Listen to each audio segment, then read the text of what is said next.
Madame Bovary, chapitre 8. Le château, de construction moderne à l'italienne avec deux ailes avancées et trois perrons, se déployait au bas d'une immense pelouse où paissaient quelques vaches entre des bouquets de grands arbres espacés, tandis que des bannets d'arbustes, rhododendrons, syringas et boules de neige bombaient leurs touffes de verdure inégale sur la ligne courbe du chemin sablé. Une rivière passait sous un pont. À travers la brume, on distinguait des bâtiments à toit de chaume éparpillés dans la prairie qui bordait en pente douce deux coteaux couverts de bois et par derrière, dans les massifs se tenaient sur deux lignes parallèles les remises et les écuries, restes conservés de l'ancien château démoli. Le boc de Charles s'arrêta devant le perron du milieu.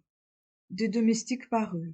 Le marquis s'avança et, offrant son bras à la femme du médecin, l'introduisit dans le vestibule. Il était pavé de dalles en marbre très haut, et le bruit des pas avec celui des voix y retentissait comme dans une église.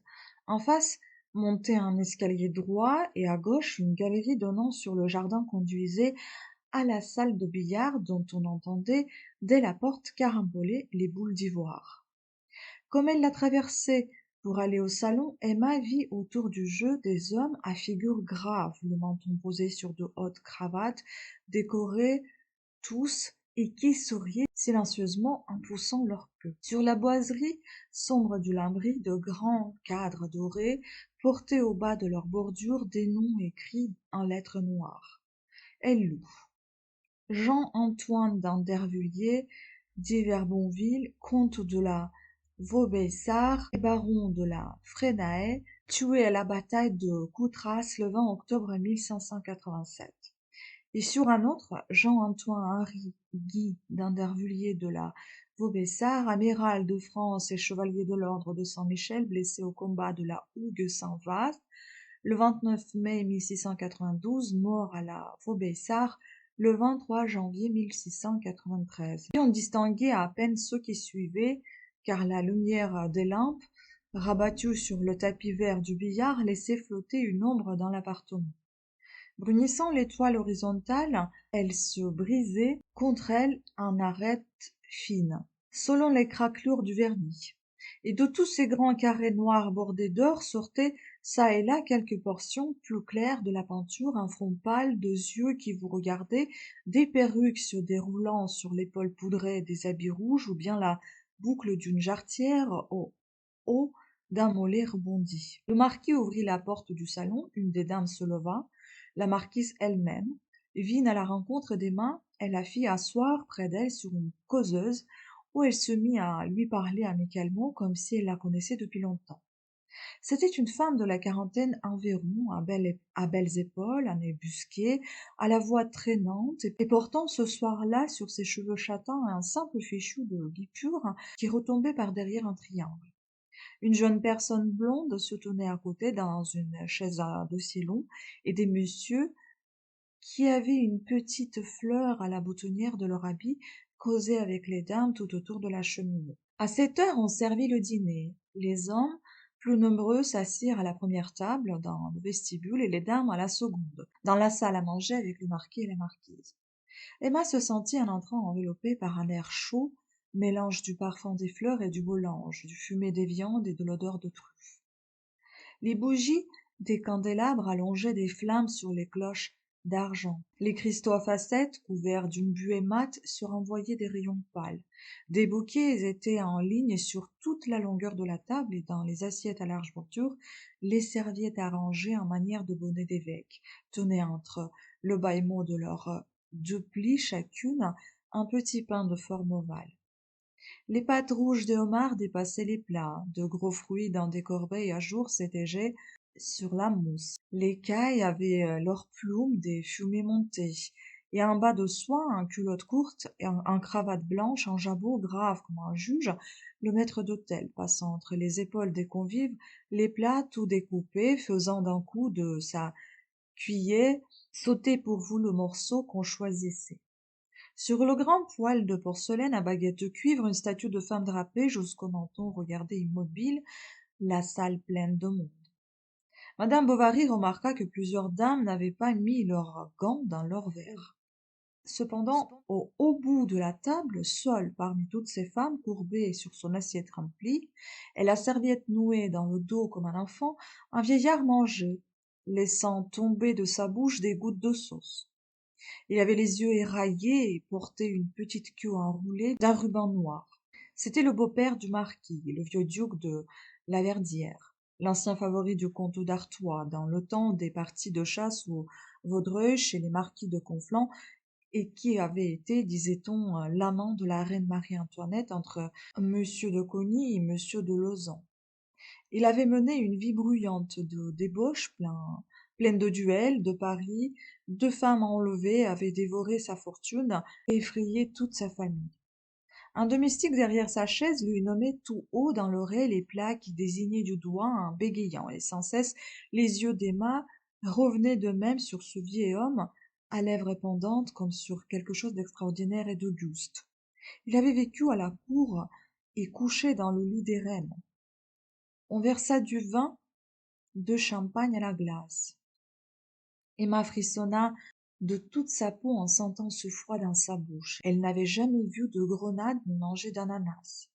Le sucre en poudre même lui parut plus blanc et plus fin qu'ailleurs. Les dames ensuite montèrent dans leur chambre s'apprêter pour le bal. Emma fit sa toilette avec la conscience méticuleuse d'une actrice à son début. Elle disposa ses cheveux d'après les recommandations du coiffeur et elle entra dans sa robe de barège, étalée sur le lit. Le pantalon de Charles le serrait au ventre. Les sous-pieds vont me gêner pour danser, dit-il. Danser? Reprit Emma. Oui, mais tu as perdu la tête, on se moquerait de toi, reste à ta place. D'ailleurs, c'est peu convenable pour un médecin, ajouta-t-elle. Charles se tut. Il marchait de long en large, attendant qu'Emma fût habillée. Il la voyait par derrière dans la glace entre deux flambeaux. Ses yeux noirs semblaient plus noirs, ses bandeaux doucement bombés vers les oreilles luisaient d'un éclat bleu, une rose à son chignon tremblait sur une tige mobile, avec des gouttes d'eau factices au bout de ses feuilles. Elle avait une robe de safran pâle, relevée par 3 bouquets de roses, pompons mêlés de verdure. Charles vint l'embrasser sur l'épaule. « Laisse-moi, dit-elle, tu me chiffonnes. » On entendit une ritournelle de violon et les sons d'un cor. Elle descendit l'escalier, se retenant de courir. Les quadrilles étaient commencées. Il arrivait du monde. On se poussait. Elle se plaça près de la porte sur une banquette. Quand la contredanse fut finie, le parquet resta libre pour les groupes d'hommes causant debout et les domestiques en livrée qui apportaient de grands plateaux. Sur la ligne des femmes assises, les éventails peints s'agitaient, les bouquets cachaient à demi le sourire des visages, et les flacons à bouchons d'or tournaient dans des mains entrouvertes dont les gants blancs marquaient la forme des ongles et serraient la chair aux poignets. Les garnitures de dentelle, les broches de diamants, les bracelets à médaillons frissonnaient au corsage, scintillaient aux poitrines, bruissaient sur les bras nus. Les chevelures bien collées sur les fronts et tordues à la nuque avaient en couronne un grappe ou un rameau, des myosotis, du jasmin, des fleurs de grenadier, des épis ou des bleuets. Pacifiques à leur place, des mères à figure enfroignée portaient des turbans rouges. Le cœur d'Emma lui battit un peu lorsque, son cavalier la tenant par le bout des doigts, elle vint se mettre en ligne et attendit le coup d'archet pour partir. Mais bientôt l'émotion disparut et, se balançant au rythme de l'orchestre, elle glissait en avant avec des mouvements légers du cou. Un sourire lui montait aux lèvres à certaines délicatesses du violon qu'il jouait seul quelquefois quand les autres instruments se taisaient. On entendait le bruit clair des louis d'or qui se versaient à côté sur le tapis des tables. Puis tout reprenait à la fois, le cornet à piston lançait un éclat sonore, les pieds retombaient en mesure, les jupes se bouffaient et frôlaient, les mains se donnaient, se quittaient, les mêmes yeux s'abaissaient devant vous, revenaient se fixer sur les vôtres.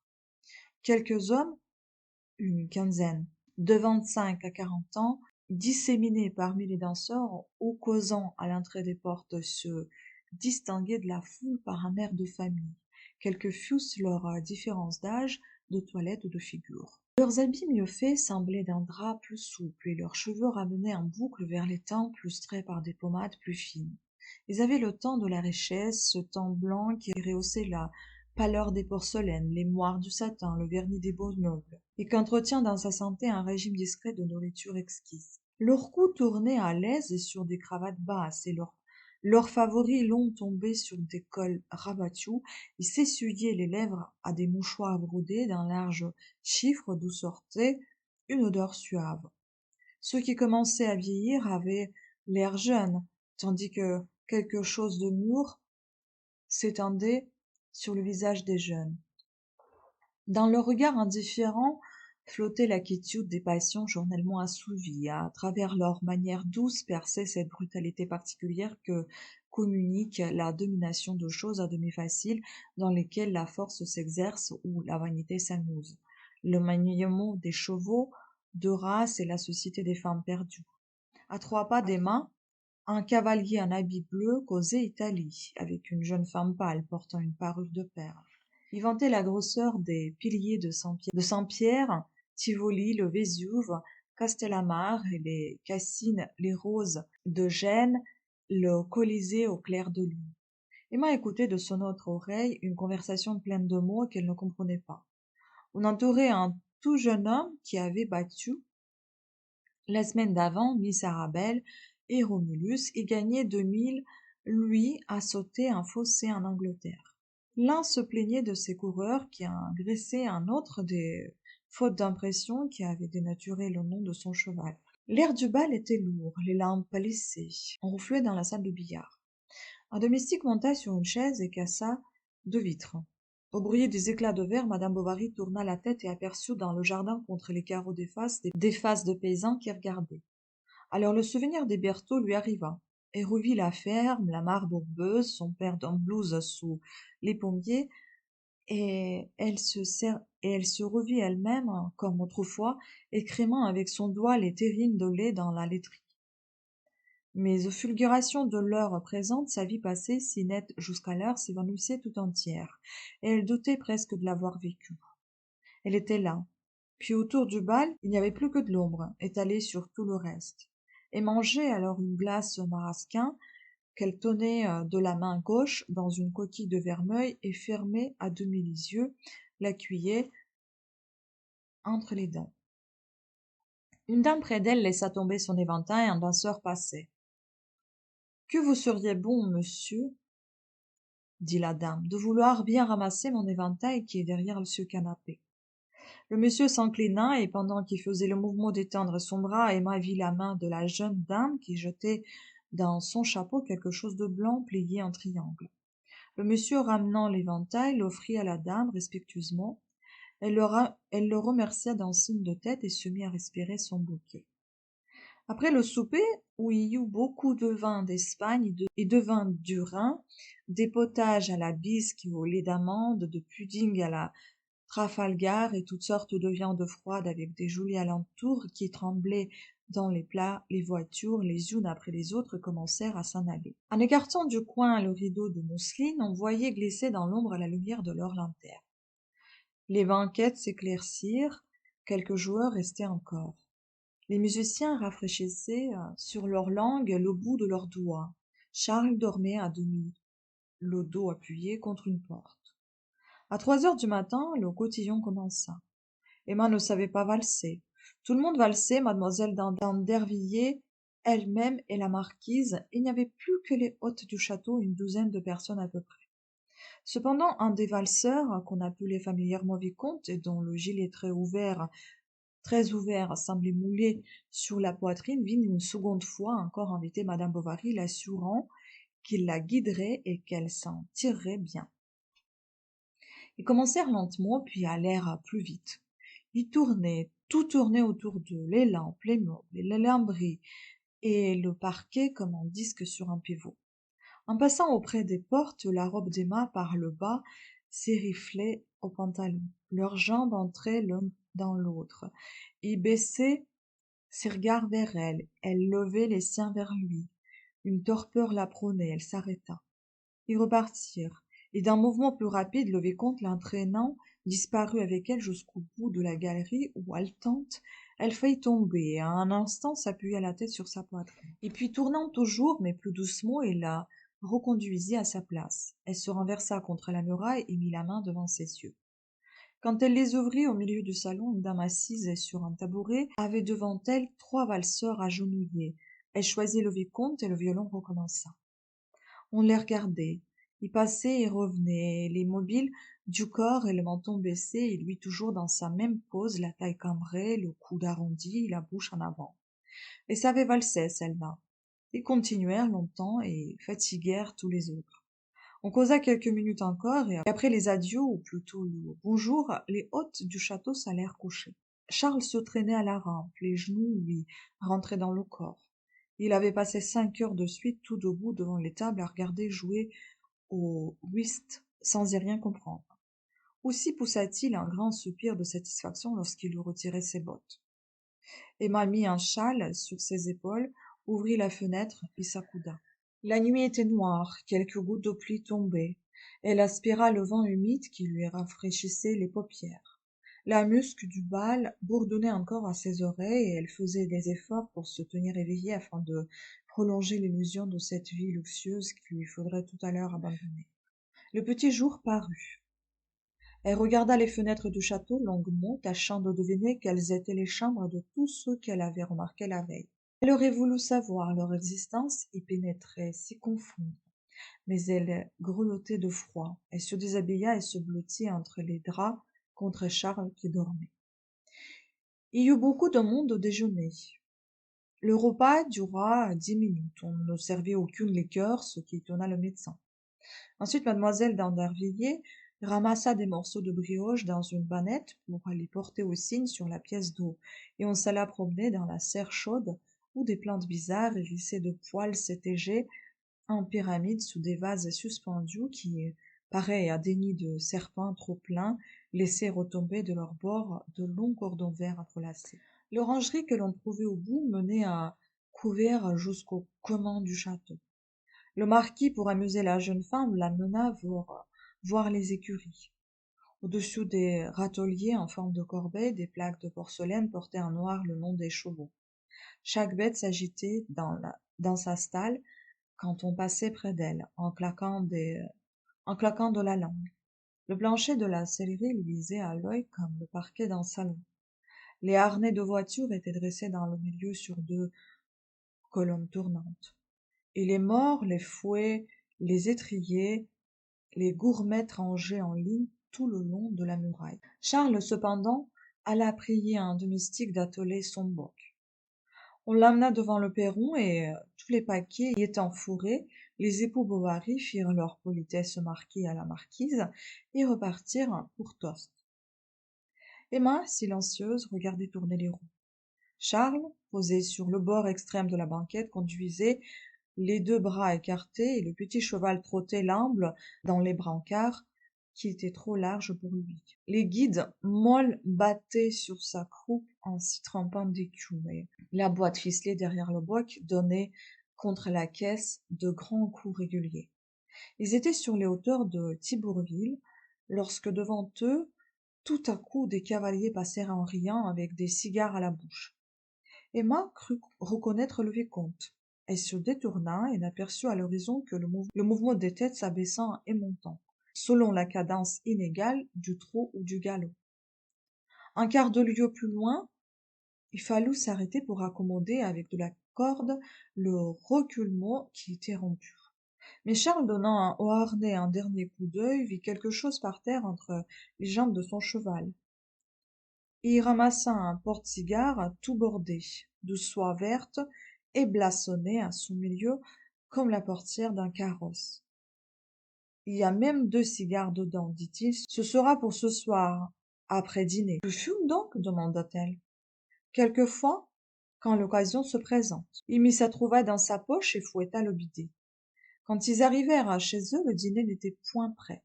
Madame s'emporta. Nastasie répondit insolément. Partez, dit Emma. C'est se moquer, je vous chasse. Il y avait pour dîner de la soupe à l'oignon avec un morceau de veau à l'oseille. Charles, assis devant Emma, dit en se frottant les mains d'un air heureux, cela fait plaisir de se retrouver chez soi. On entendait Nastasie qui pleurait. Il aimait un peu cette pauvre fille. Elle lui avait autrefois tenu société pendant bien des soirs dans les désœuvrements de son veuvage. C'était sa première pratique, sa plus ancienne connaissance du pays. Est-ce que tu leur envoyais pour tout de bon? Dit-il enfin. Oui, qui m'en empêche? Répondit-elle. Puis ils se chauffèrent dans la cuisine pendant qu'on apprêtait leur chambre. Charles se mit à fumer. Il fumait en avançant les lèvres, crachant à toute minute, se reculant à chaque bouffée. Tu vas te faire mal, dit-elle, dédaigneusement. Il déposa son cigare et courut avaler à la pompe un verre d'eau froide. Emma, saisissant le porte-cigare, le jeta vivement au fond de l'armoire. La journée fut longue le lendemain. Elle se promena dans son jardinet, passant et revenant par les mêmes allées, s'arrêtant devant les plates-bandes, devant l'espalier, devant le curé de plâtre, considérant avec ébahissement toutes ces choses d'autrefois qu'elle connaissait si bien. Comme le bal déjà lui semblait loin. Qui donc écartait à tant de distance le matin d'avant-hier et le soir d'aujourd'hui? Son voyage à la Vaubyessard avait fait un trou dans sa vie, à la manière de ces grandes crevasses qu'un orage, en une seule nuit, creuse quelquefois dans les montagnes. Elle se résigna pourtant et serra pieusement dans la commode sa belle toilette et jusqu'à ses souliers de satin dont la semelle s'était jaunie à la cire glissante du parquet. Son cœur était comme eux. Au frottement de la richesse, il s'était placé dessus quelque chose qui ne s'effacerait pas. Ce fut donc une occupation pour Emma que le souvenir de ce bal toutes les fois que revenait le mercredi, elle se disait en s'éveillant: Ah, il y a 8 jours, il y a 15 jours, il y a 3 semaines, j'y étais. Et peu à peu, les physionomies se confondirent dans sa mémoire. Elle oublia l'air de contredanse, elle ne vit plus si nettement les livrets et les appartements. Quelques détails s'en allèrent, mais le regret, lui, resta.